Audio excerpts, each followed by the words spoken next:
Right. We will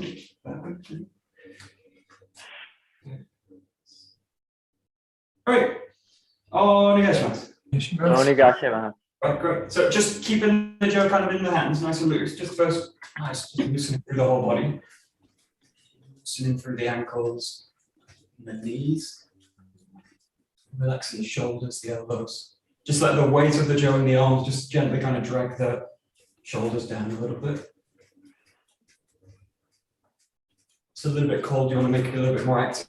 Just go into kind of more of a jump, landing the weight into the ground. Otherwise, just keep the contact and then just let the body drop in.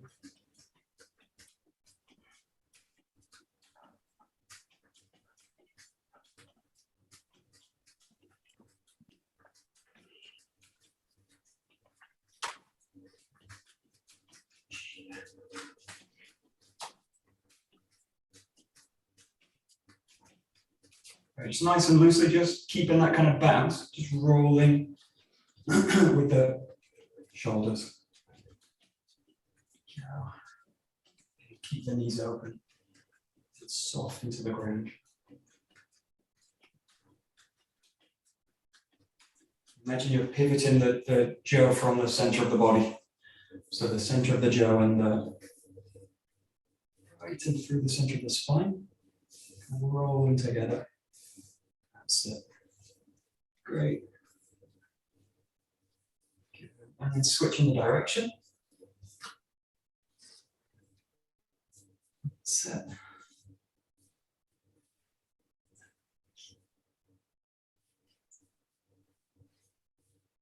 It's nice and loose with the Joe, kind of switching it between the hands. Just letting it wrap around the body. Twist a little bit to the back.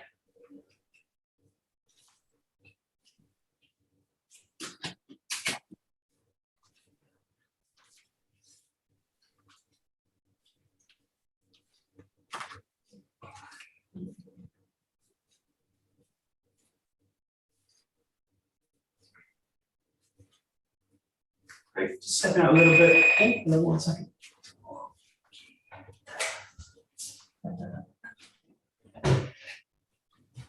Okay, just a little bit wider, just rolling through the legs. So you're bending straight in one side.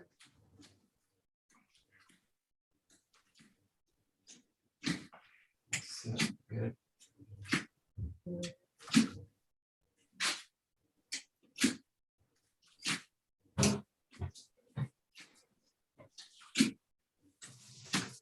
Great. Perfect. Just bringing the feet together now. Just use resting the jaw on the knees.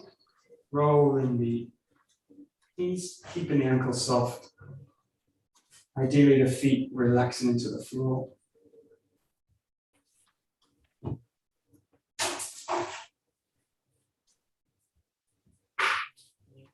A little bit bending and straightening.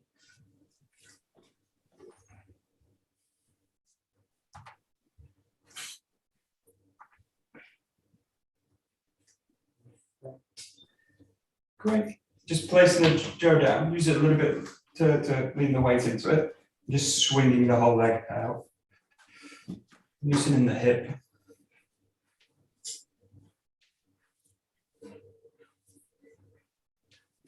So, good.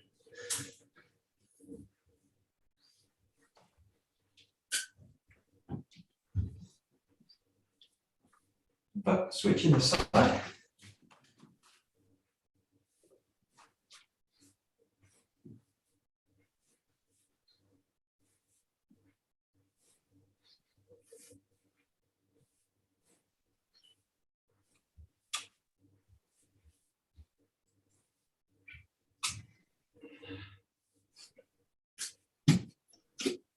All right, great. Just shaking the legs out.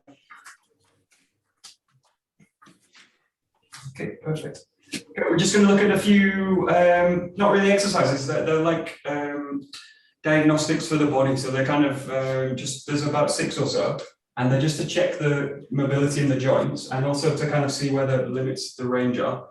and also gives you some idea of where you can kind of work on as well. So the first one is just about raising the arms up. So you want to raise them up straight, keep the spine neutral. So the main thing to watch for here is not the ability to get the arms back so much, but to not have to open the chest out and get into this kind of position. So you want to keep the spine neutral in this one.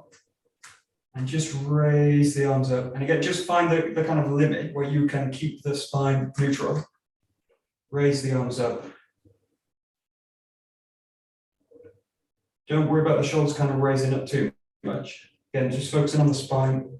Imagine a line through the tailbone, through the back of the chest, thoracic spine, and the back of the neck. And just play with kind of raising it, raising the arms down. Sinking the arms, raising them up. Just want to kind of check in on the mobility.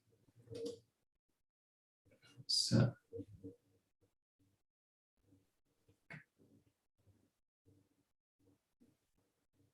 So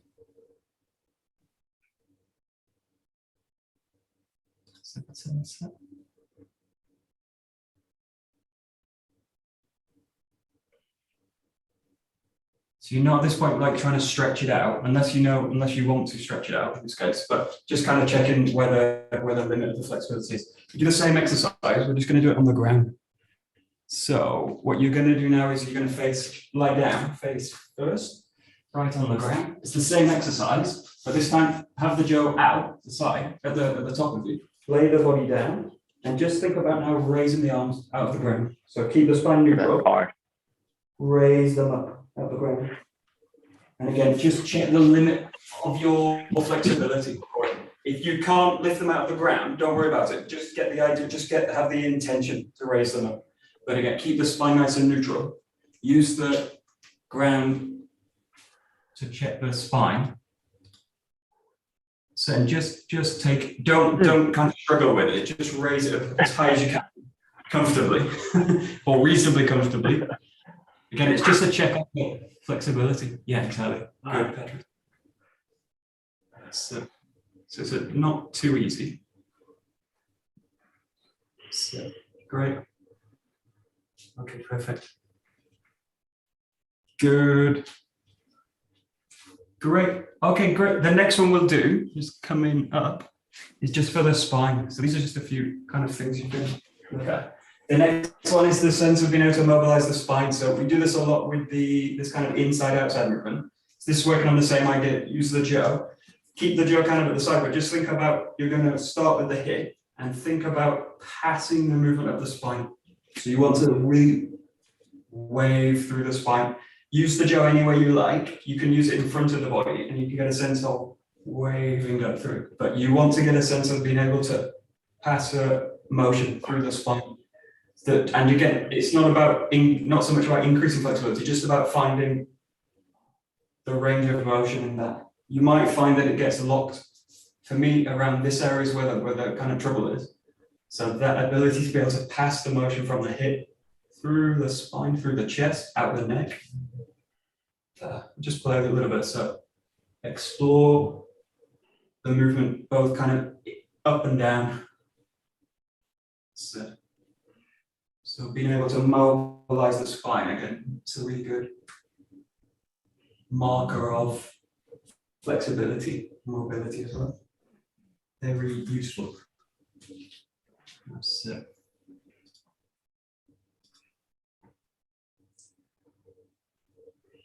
That's it. So imagine kind of passing it vertebra by vertebra, all the way up, all the way down. Right. That's it. That's it. That's it. That's it. That's it.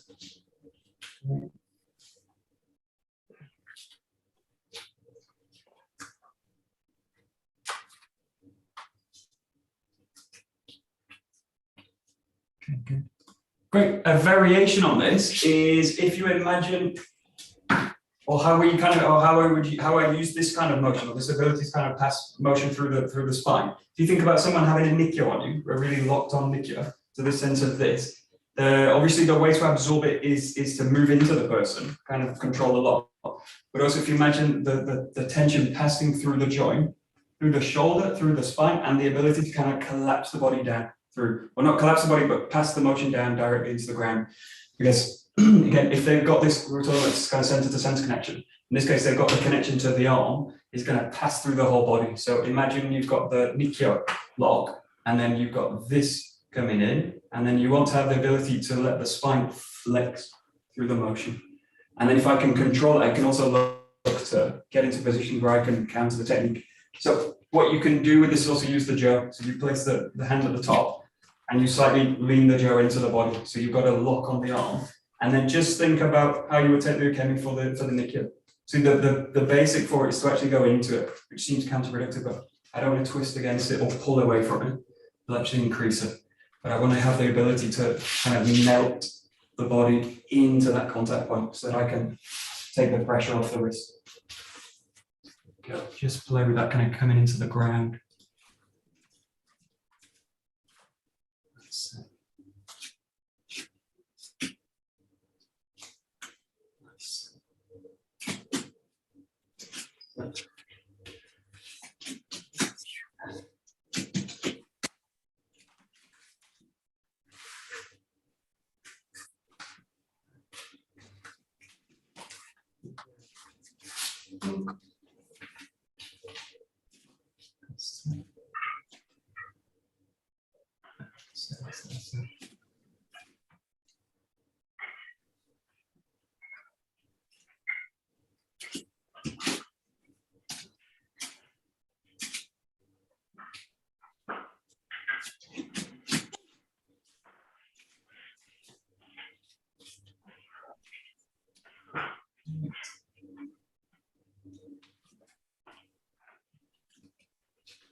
Okay, good, great. So the next one is the ability to touch your toes. So this is the next one we'll do with the jo. We'll just do it standing first, nice and easy. So first, you want to just reach out with the jo. Yeah, have the feet kind of hip width, and then just sink down the body. Just let the weight of the jo. Don't push it. Just find the limit of it. So if you get the body down into a kind of forward fold, if you can get the jo into the ground. See if you can, you just want to roll it under the toes a little bit. So you've got a little bit of flexion in the front of the toes. And then just let the body drain a little bit further, touching the toes. Draw the chest towards the feet, towards the legs. So again, don't make it painful. It's just about checking that mobility. So.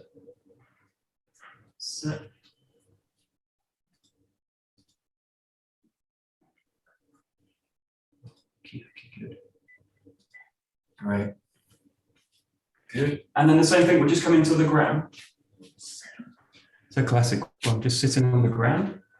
Again, use the jo, or not if you find it helpful. If you can reach the toes, the idea is you can use the jo just to slightly catch the toes here. And then just think about dropping the body to it. If you can't get here, you've got two choices. The key is keeping the legs flat, and then just go as far as you can with the arms. So if you can reach the shins, go that far. But if not, don't kind of stretch too far for the toes. Again, it's just to kind of check the mobility, especially in the hips. So the key thing where the jo can be useful for this is to let the spine really stay long through the movement.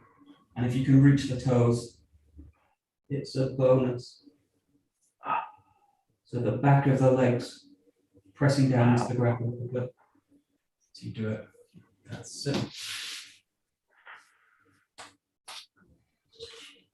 Good. Good. Perfect. Good.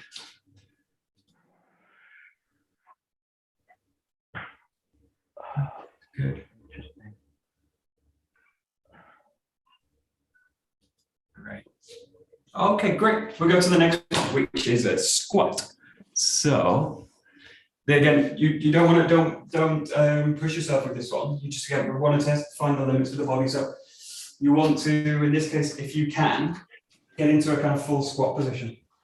But in this case, just go as low as comfortable. If you've got knee problems, I've got a bit of a knee problem at the moment, so I can't get all the way down to it. The idea with this one is that you keep the feet flat on the ground. So if you can go down without raising the feet or the heels off the ground. Just go down as far as you can here. If you need to turn the feet out, turn the feet out. But you just want to, again, use the 𝒍 on the body. You can use it as a counterweight. You can put it in front of the body. But you want to keep, again, the spine neutral, although it's engaging forward a little bit. And just find the limit, the movement. The hip. And just come out of it. So just play kind of coming in and out of it, nice and soft. Not too much pressure. So again, you're just checking the range of motion in the hips, especially the ankles for this squat if you're keeping the feet down flat. Okay, good. That's it, that's it, that's it. That's it. Great. Nice. And if you can get down into a position where you feel like you can actually sit the body into it, this is really the ideal. So if you think about kind of primitive cultures, they spend actually a lot of time when you don't have chairs. This is the one position that's actually comfortable for the body. If you can get the range of motion, because a lot of us are sitting in chairs all day, that range of motion in the lower body is a little bit lost in us. So think about children, they also use this kind of motion all the time. The ability to get to that position and sit into it, that's really what you're kind of aiming for. A place where you can kind of relax into the ground. That's the kind of range of the limb. That's it. Perfect. Great. Very nice. Okay. Great. Okay, perfect. And then we're going to go back into the shoulders. So you've obviously got the ability, the range to do this. The other range is the ability to extend the shoulders out to the back. So again, this is a really useful one for us. So what you're going to do is take the 𝒍 this way and the back, and you just want to, your aim in this one is to get about 60 degrees with the arms, again, without kind of barreling the chest out, pushing the chest out, keeping a kind of neutral spine, raising up through it. You want about 60 degrees, something like that. Again, without leaning, you want to let the arms come up to the top. The key with this one is think about softening the shoulders at the front. So obviously you feel the shoulder blades have a kind of limit in terms of them kind of locking together. But if you can soften the shoulders at the front, we'll get a little bit higher. Again, don't push it, just find the limit where it kind of feels comfortable. So good. That's it, perfect. Yeah, good.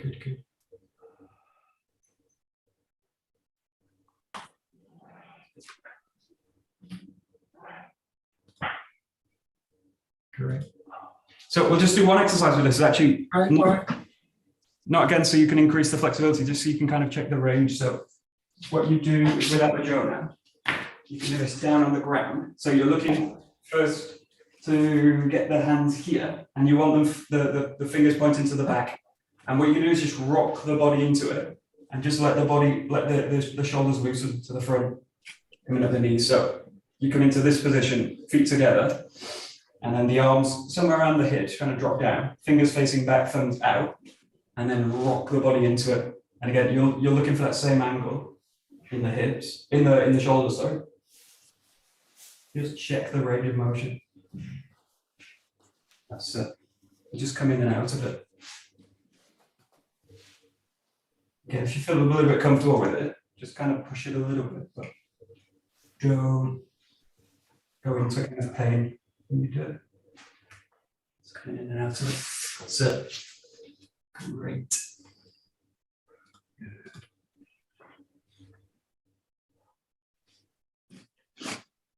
Nice, useful flexibility to have.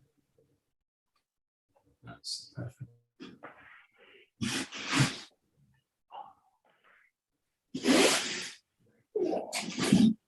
Great. The last one for us, again, is really useful, is wrist flexibility. So if you're, well, Aikido does a lot with weapon work, and also times when you're kind of pressing out of the ground. So if you think about coming up from 𝒂𝒊𝒏𝒂𝒕, all this kind of stuff. So we're just going to go into working with the wrist.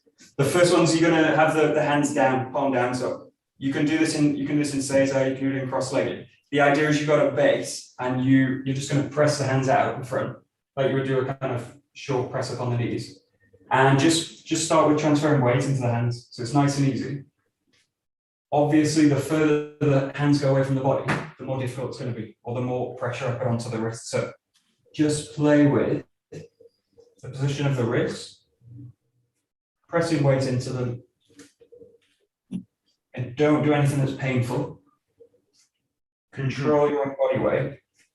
Just start to explore, pressing in and out of the wrist, checking the flexibility. Once you've done a few with the fingers kind of pointing forward directly, start to play with the angle of the hands so you can do them inside, outside. You're basically going into later kind of mimicking, if you think about techniques, coming into positions like a 𝒖kyo, 𝒖kyo, and you just start to apply the pressure into the wrist with your own body weight. And don't do anything too painful. Gauge your own kind of flexibility in the area of the wrist. Work with it.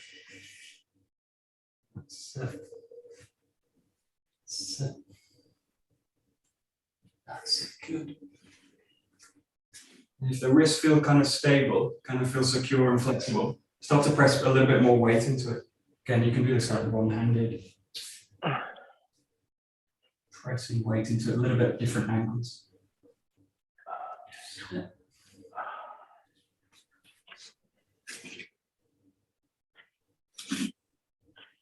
Sit. Great. This is all palm down. Good. Perfect. Good. Great. Great. And then the second angle, also important for us because we're working in this angle a lot in terms of techniques, is with the palms facing up, so the back of the hands in the ground. Be careful with this because the range of motion is less, obviously. So go back to a position where I really feel comfortable in the hands, and just start gently pressing weight into the back of the wrist. Again, the further out the hand is, the more difficult the pressure is going to be on the wrist. So really take this one careful, nice and careful. Again, play with slightly different angles. Now you're going into really into an area like a 𝒖kyo. And just play with passing weight into it.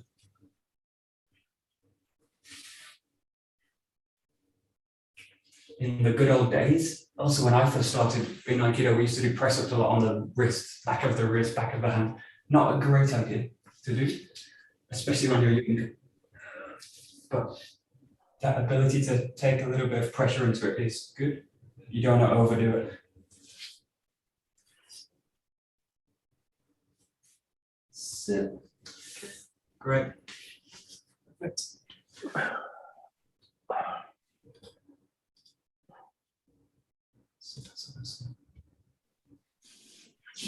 Okay, good. Great. Okay, we're going to take this into a bit more flexible kind of play work. So now what we're going to do is work down the joint. So I want you to just keep working with the wrist, but change the pressure in the ground as well. So you can work in again in 𝒍𝒊𝒏. We can start to move the body around. But what you want to do now is not only press into the joint, but think about mobilizing the joint. So you're going to kind of roll with the wrist. So the contact point is the wrist in the ground, and then just think about mobilizing the joint. Be palm down, palm up. Think about kind of 𝒂𝒄𝒄𝒄 movements or 𝒂𝒄𝒄𝒄𝒃 movements. And again, it's just about finding your limit in terms of how much weight I can comfortably hold on the wrist. So just play with it. The further out it is, or the trickier the angle, the harder it's going to be on the wrist. So be really careful now. That's it. And use all the contact points of the wrist, of the hand, back of the hand, the blade of the hand, the area of the thumb. Work a little bit into the fingers as well. And the other area you can work is with fist and with the open hands. So, yeah. If you feel really comfortable with it, start to if you feel you can take it, start to come out of the knees as well. So you just got the feet as support. And again, you can do this on one hand, but be super careful now. Moving around, flexing the wrist out.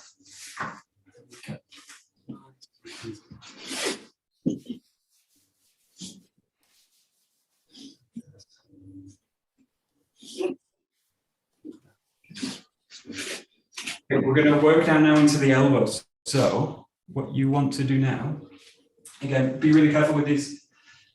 I keep saying it, but what you want to do now is flex the contacts through the joint. So working the forearm to the elbow and then out of it. So really play with this now. You want the sense that the elbow's in contact with the ground, and that you can just roll the contact, move the body around, explore different angles. Working from the wrist to the elbow, down the forearm.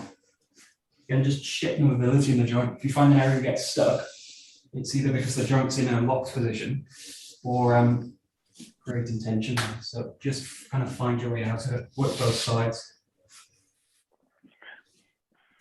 Work flexing, mobilizing the joint. Extend the arms. So, very good.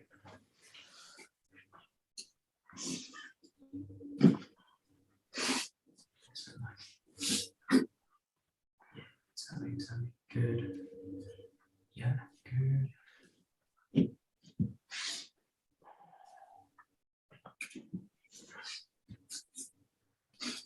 Great. And then take it a little bit further into the shoulder now. So you think about the positions you usually find yourself in Aikido, especially like the Ikkyo pin, this kind of pin where the shoulder's coming down to the ground. And also a lot of the time in the 𝒂𝒊𝒏𝒈 where the shoulder's coming down to the ground. So again, just check in those positions, the idea of not just stability so that I can take pressure, but also my ability to kind of mobilize in and out of the positions. So again, just play with, you basically want the contact from the wrist to the elbow to the shoulder and then out of it. But just play with it now. You've got the classic kind of Klinsmann dive which we use a lot in Aikido in terms of taking a 𝒂𝒊𝒏𝒈, is like sliding down the arm into the shoulder. Oh yeah. A little bit of contact, a little bit of weight through the body, and just play with mobilizing different joints in different positions. Yeah.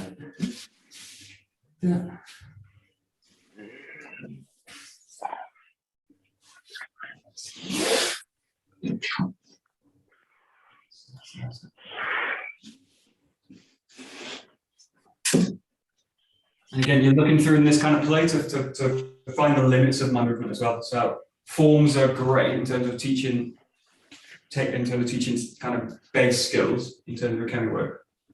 But really need to go to this level of play where you're actually finding where the gaps are in my abilities. Yeah. So, good. So that's perfect. Okay, good. We're going to do the same, but we're going to go into the feet and the legs. So just start down again in this kind of position. We're going to use the hands now. Oh, and look, 1 second. 5.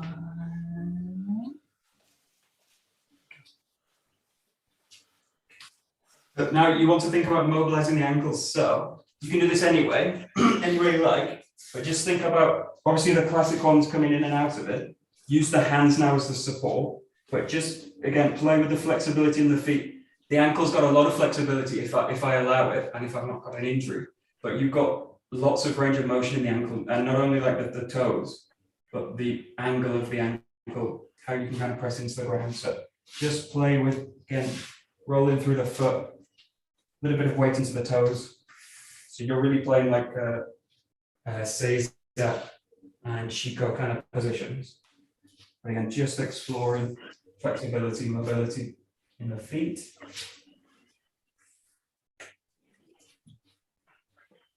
Working all parts of the foot, the heel, the toes. Flexing up, flexing down, rolling over the sides, working both sides. So good.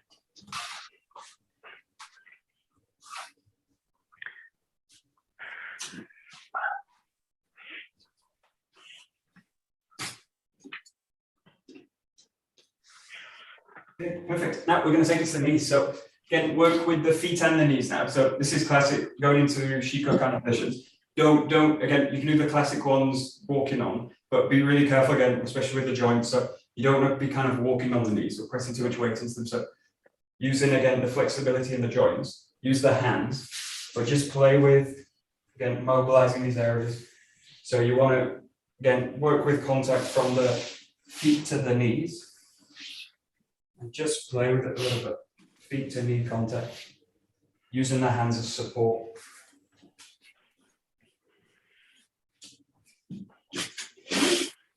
So.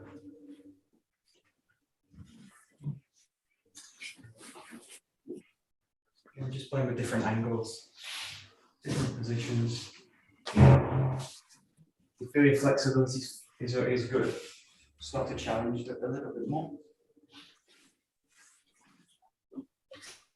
Use kind of less weight in the hands, more weight going into the body and the legs. So.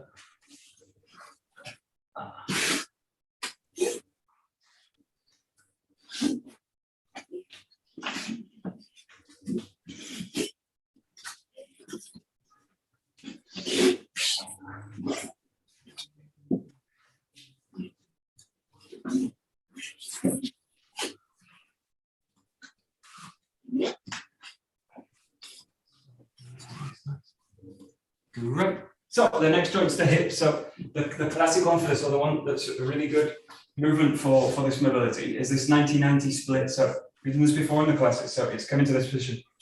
Especially works the flexibility here in the inside of the hip. So just start with this kind of movement, but again, thinking about mobilizing the hip. Now go. Okay, cool. So you want to now think of the motion passing from the hip to the knee to the foot in terms of contact with the ground. So the movement to the hip, knee, foot. So the key with all this movement now with the hips is that they're free to be able to mobilize. Now go. Hello, hello. Sorry, I had a meeting, so Oh, just God. finished now. No problem. We're just playing a little bit on the ground, so just playing with hip mobility, lower body. That's it. Okay, the next one from this to think about is the ability to switch the hip. So going from this position to this position. So being able to manipulate or being able to mobilize the hips so that you can change them front to back. So similar to the 90-90, but now with an emphasis on taking the leg a little bit behind. Again, just find the limit of it. And again, use the hand if you need to.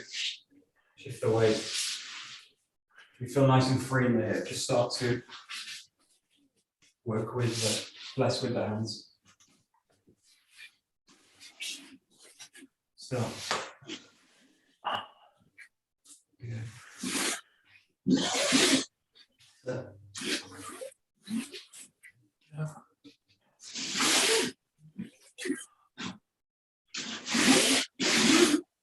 Nice.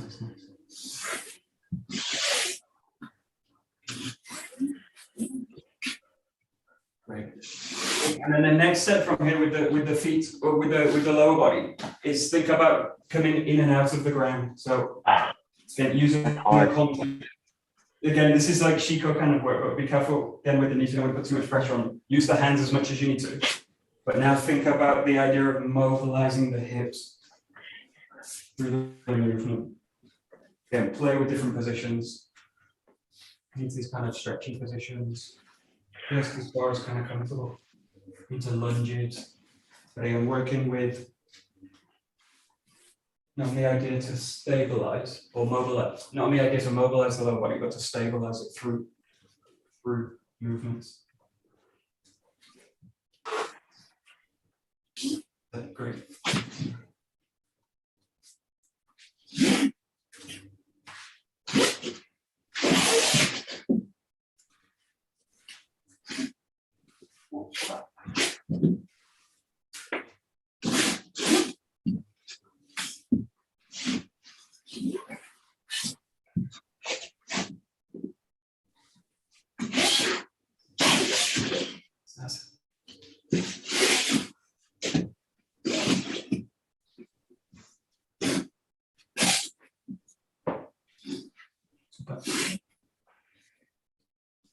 Okay, great. So we basically put this together. So you've got the mobility in the arms and the mobility in the lower body. So obviously the bit we've not really done is the trunk, the body. It's automatically going to get drawn into it now. So this is basically where we're going to the kemi. So if you think about these kind of exercises, you're using the contact with the arms, using the mobility in the legs, but play with these kind of areas where you're bringing the body into contact with the ground. Play with basically rolling around a little bit. Again, we're looking for mobility in the joints, the ability to move, get the balance, flexibly move around the mat, opening the hips, keeping the shoulders soft.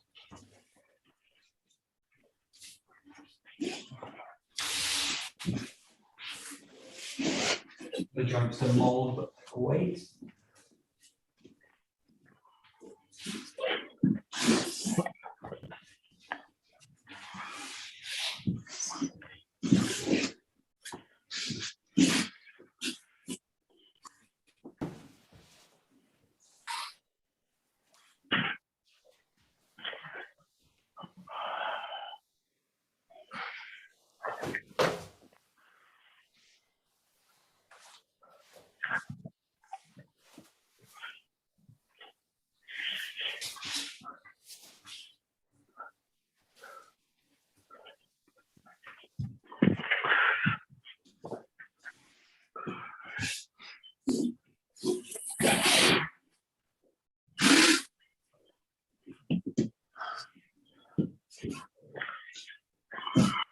Good. Good.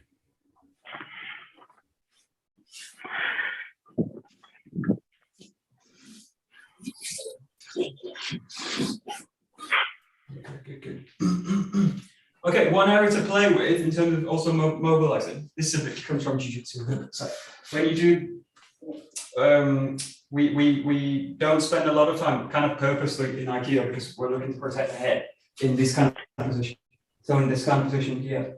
So we go there when we go into the backwards roll, but we look to kind of get out of that position quickly and get the head into the area. But just play with, spend a little bit of time in this area. Again, don't go against your own limits, but play with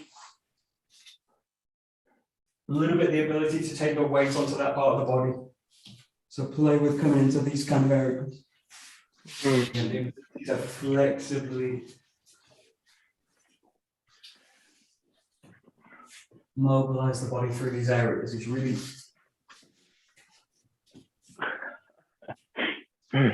nice skill to have. Also just gives you a few more options that are a bit outside of the kind of basic front and back. Right.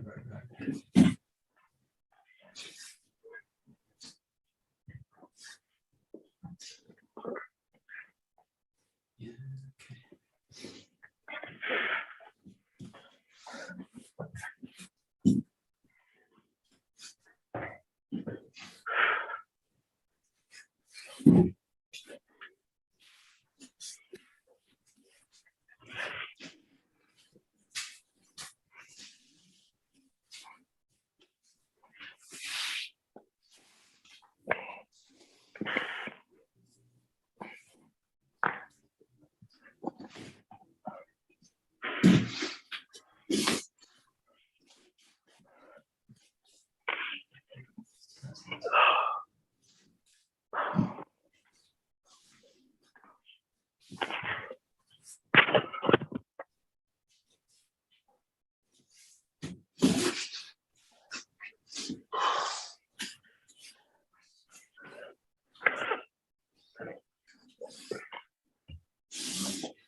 Okie dokie, perfect. Okay, we'll come out of the ground, so we'll just do the last 15 minutes or so with a Joe. We'll just go into a little bit on. See what we work.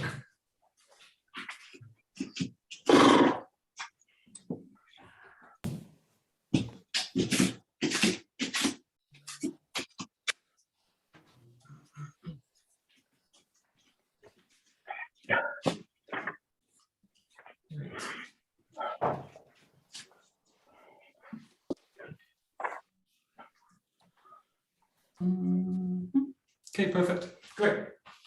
So we'll just start a little bit loosening out the body. Just start with a figure of 8 movement, swapping the hands, keeping the same hand, and just working with the feet as well. So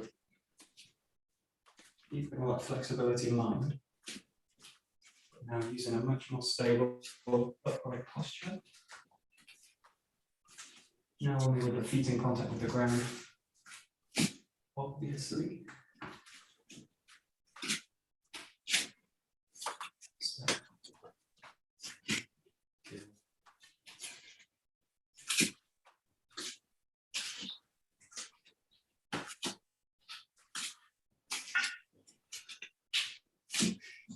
So it starts to reverse the rotation, so you're taking it behind now.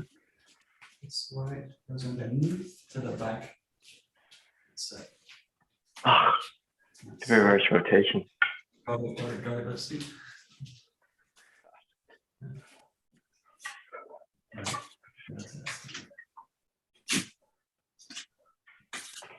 If you get lost with this one, the easiest way is go right to the shoulder. So take it right over the shoulder, and then you find that rotation. So this is the easiest way to, if I get kind of blocked on that way, I get stuck in this direction, go to the shoulder, and then you can only do that really well. Actually, you can do this both ways, but it's a little bit trickier. Passing it over the shoulder. That's it. Once you've got that set in, just start to take it to the wrist. So you take it over the forearm, take it at the wrist. And then you're in that reverse pattern. So then you can do this one-handed. You can do it with 2 changing. Just be aware of the back end of the go to swing. Look at the head. Don't hit yourself.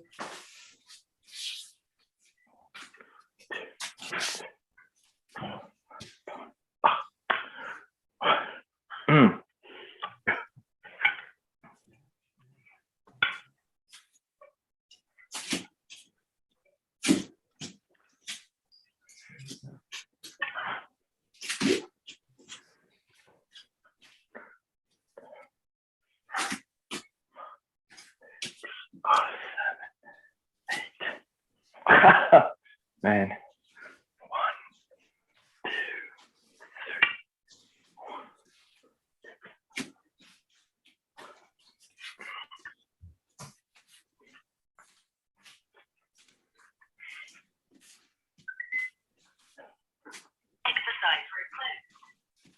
2, 3. Great, and now just freely mobilize, work in both directions. So work in and out, forward, backwards. Use the back to kind of open the movements out a little bit. Getting used to where the weight of the jaw, you can manipulate it from. Let the whole body be flexible. This movement, keeping attention to the ground. Just take it to a kind of speed where you feel really comfortable.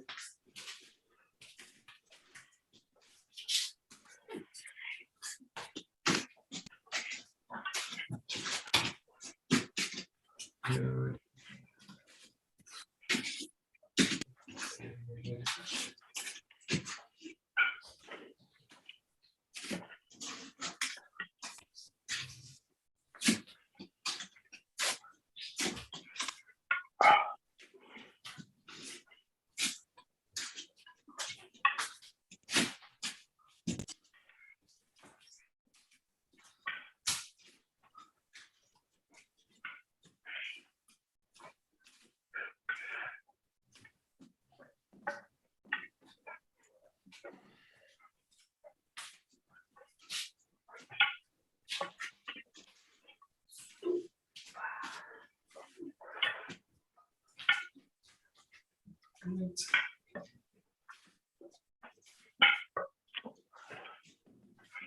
Oh, perfect. So we'll work on a kind of few moves. I'm not going to do anything in terms of basic spirit work. I just want you to think about first the kind of quality of movements or the kind of movements we're making with the jaw.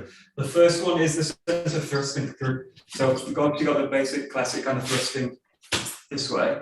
But think about adding in also the back side coming through, or any kind of ski that we've got also to the back side this way. Any kind of thrusting movements these kind of thrusting patterns, but anything where which is basically kind of inspired having a pointy stick, and you're going to thrust it into the space forwards, thrust it in. So just play with any kind of thrusting pattern.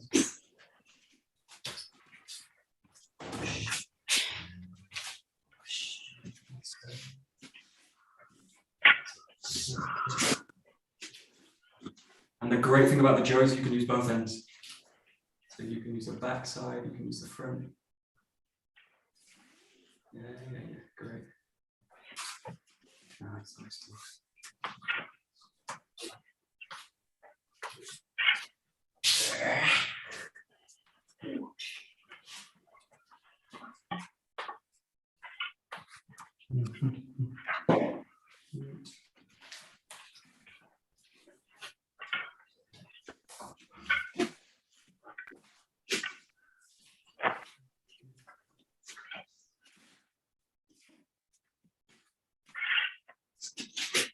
Yeah, and also when you do this, really have in mind this sense of kind of piercing through something. So although obviously we've got a blunt weapon, you've got force going to a very kind of fine point in terms of the jo, like a 2.5 centimeters, something like that, in terms of the jo. So putting all your energy through it is really going to turn it into a not into a spiked weapon, obviously, but into a really concentrated weapon. So what you want to think about is that it's a sense of piercing through something. So imagine something in front of you, like a beanbag, something like that, or a balloon that you're going to kind of thrust through this way. So the sense of really actually going through the object.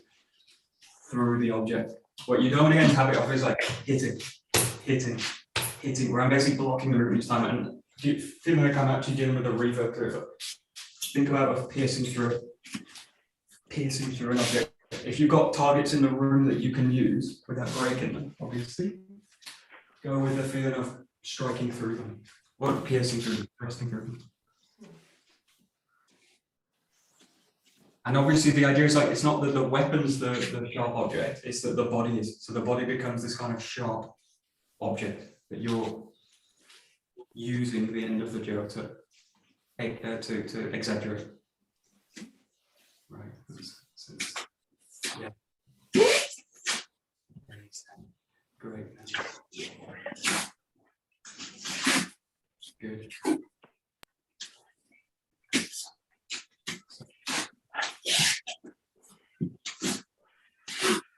Great. So the next area of movements we've got with the jo is striking movements. So play with the sense you've got obviously the key ones coming through with like shomen, yokomen, but also it includes the gedan gaishi, these kind of movements. So anything where you're basically using the point of the jo, which is generally going to be this kind of area, and actually striking through with it. So now dealing with an impact, sense of striking down through it.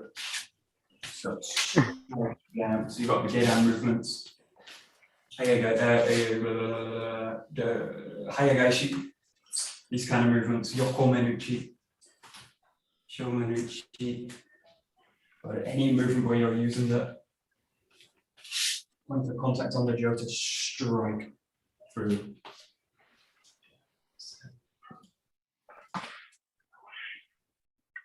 And obviously this is where we're working a little bit, especially in terms of shomen yokomen, the same area we're working with the bokken, sense of a percussive blow through the target for one. And that's the same, now you've got more variety in terms of the gedan, these kind of movements. That sense of percussion. So, and again, you want to try and find that feeling in the bodywork, how the bodywork's going to kind of facilitate that strike out with the jo.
Okay, the last area is a kind of a strange area. It's this feeling of slashing with the edge of the weapon. So in terms of obviously the Joes or the influence of the Jo work we do is a little bit bayonet, a little bit spear, maybe a little bit of naginata, but basically where you've got a blade at the end where you can basically slash with. So obviously with the Jo, basically the point of the Jo is you're going to use this part of the Jo to basically slash. The one target that's really a horrible target is across the forehead, this kind of area. You don't need a lot, but basically with speed behind it, with the body behind it, that part of the Jo becomes really sharp. So again, you're concentrating the focus on a very sharp area. So across the forehead is really a horrible target, going to open up the forehead for a lot of blood. The clearest example we've got from this in the Saburi is Hasogai Shirabara, this kind of swiping. Oh. So it's got this feeling of slicing out. So it's got obviously elements of the percussion, but it's got something a little bit extra in terms of the kind of function of the movement is much more with a sense of slashing with the end of the Jo, right at the tip. Play with that, and then just play with any other movements you can think of. There's quite a few of them in terms of the Jo work we do. So even the hasso itself can be used, that sense of slashing out with the back end of the Jo, this kind of movement. And also if you think about the Nagari movements, yeah, and also the one-handed, they also have that sort of similar kind of quality. The Nagari movements also have that quality when they go into a flowing kind of movement, where you're kind of slashing through the space. It's just kind of shifting the focus a little bit to the intention of where the target's going to be with the Jo. Yeah, so good.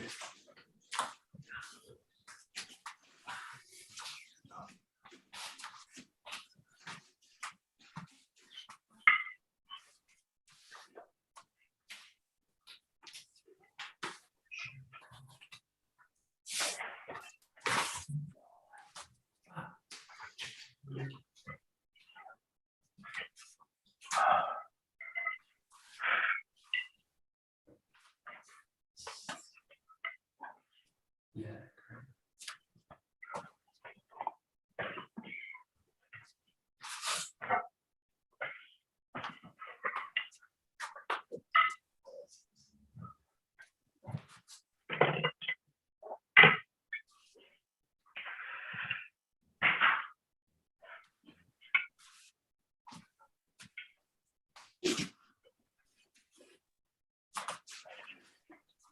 Okay. So last couple of minutes, just mix all these areas together. So the three kind of areas, there's a few more, obviously in terms of Jo work where you've got the sense of receiving also, but then there's kind of solo work. We'll just work with these three. You've got the sense of thrusting, the sense of striking, and this sense of slashing with the end.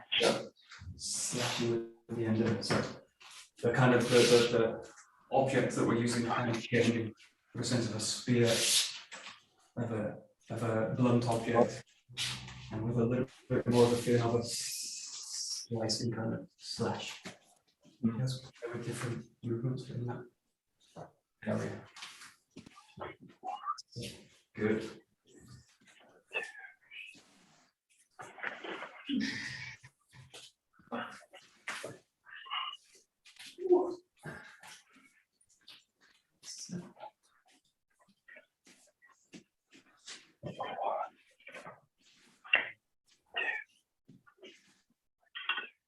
Nice.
Okay, perfect. Great. So the best thing to do with this, apart from just playing with it, is really study those kind of different aspects of the 𝒌, and just study about how the body's basically aligning behind them to serve the function of the movement.